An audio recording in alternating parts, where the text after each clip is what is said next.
Vamos con el libro de la historia de los judíos de Paul Johnson. Ciertamente los 200 años perdidos, aunque callados, no fueron improductivos. Asistieron a la aparición del Antiguo Testamento más o menos como lo conocemos. Esto fue necesario a causa de la naturaleza de la nueva versión judaica de la fe israelita, establecida por Nehemías y Esdras en la reconstrucción de Jerusalén.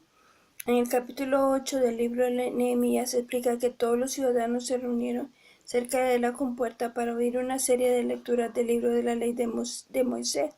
Las dirigió Esdras, el escriba, de pie sobre un púlpito de madera que habían fabricado con ese fin. A la luz de las lecturas, que provocaron intensa emoción, se concertó un nuevo y solemne pacto firmado y aceptado por todos los que hombres y mujeres, sus hijos y sus hijas, se consideraban ortodoxos, todos los que tenían inteligencia para aprender. En resumen, el nuevo pacto del cual puede afirmarse que inauguró oficial y legalmente el judaísmo no se basaba en la predicación o la revelación, sino en un texto escrito, es decir, una versión oficial autorizada, exacta y comprobada, exacta y comprobadamente, y eso a su vez implicaba clasificar, seleccionar, compilar la nutrida literatura de historia, política y religión que los judíos ya habían acumulado. Conocían la escritura desde una época muy temprana de su historia. El libro de los jueces nos dice que cuando Gedeón estaba en Sucot, se apoderó de un muchachito y lo interrogó acerca del lugar, y el jovencito le escribió los nombres de todos los terratenientes y los ancianos locales, que eran 67 hombres. Es probable que la mayoría de los campesinos supiese leer un poco. En las ciudades el nivel de alfabetización era elevado y el gran número de personas escribía y anotaba narraciones que había escuchado o sus propias aventuras y experiencias espirituales y seculares. Centenares de profetas pusieron por escrito sus proverbios. El número de historias y crónicas era inmenso. El pueblo de Israel no tenía grandes artesanos, ni pintores o arquitectos, pero escribir era su inclinación nacional, casi su obsesión.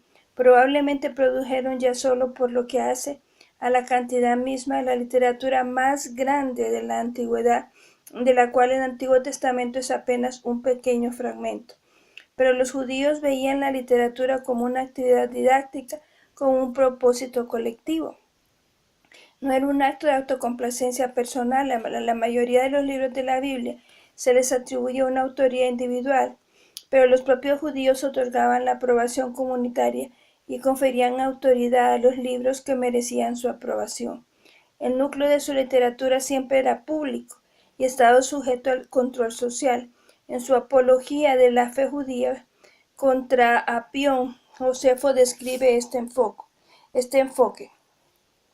Entre nosotros no está al alcance de todos escribir las crónicas. Solo los profetas tenían ese privilegio y recibían el saber de la historia más remota y antigua gracias a la inspiración que debían a Dios, y se comprometían a escribir una versión clara de los hechos de su propio tiempo a medida que ocurrían.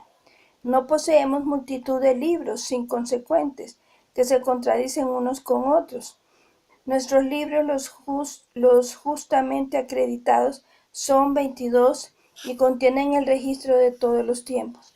Con la expresión justamente acreditado, Josefo quiere decir canónicos. La palabra canon es muy antigua y es un término sumerio que significa caña, de donde derivó su sentido de recto o justo.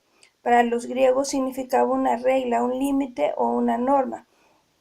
Los judíos fueron los primeros que lo aplicaron a los textos religiosos.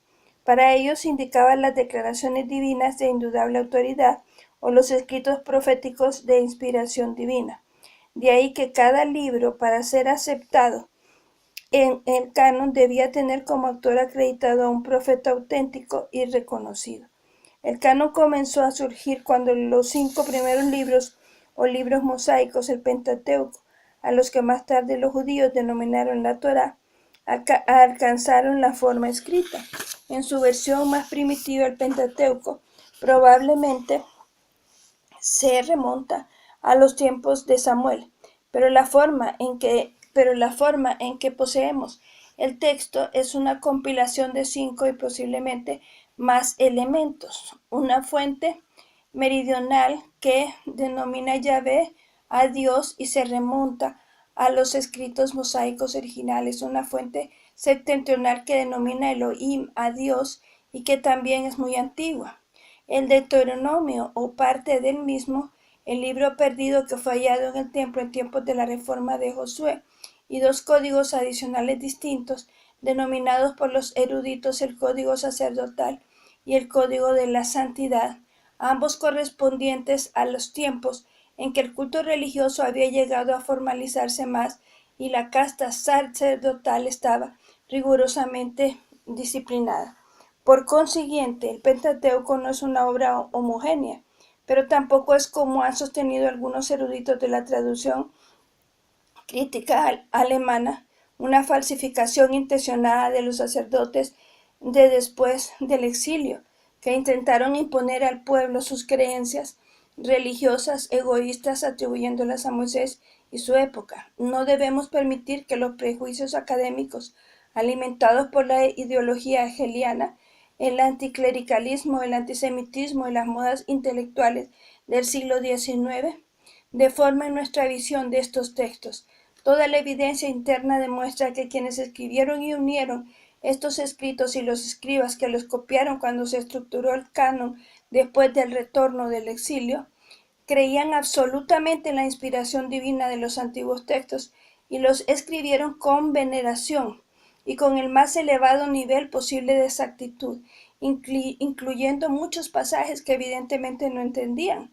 Más aún, el texto de Pentateuco hace 2 veces recomendaciones solemnes derivadas de Dios mismo contra la manipulación.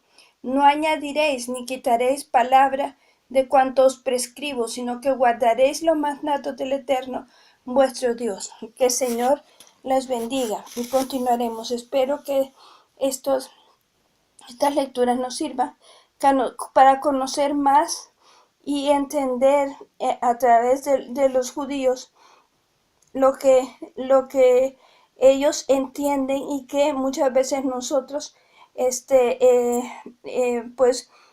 al leer la Biblia entendemos muchas cosas, pero hay algunas que solo a ellos les fue dado, como dice ahí, a los escribas y a los profetas, el escribir la palabra de Dios con veracidad. Que el Señor los bendiga.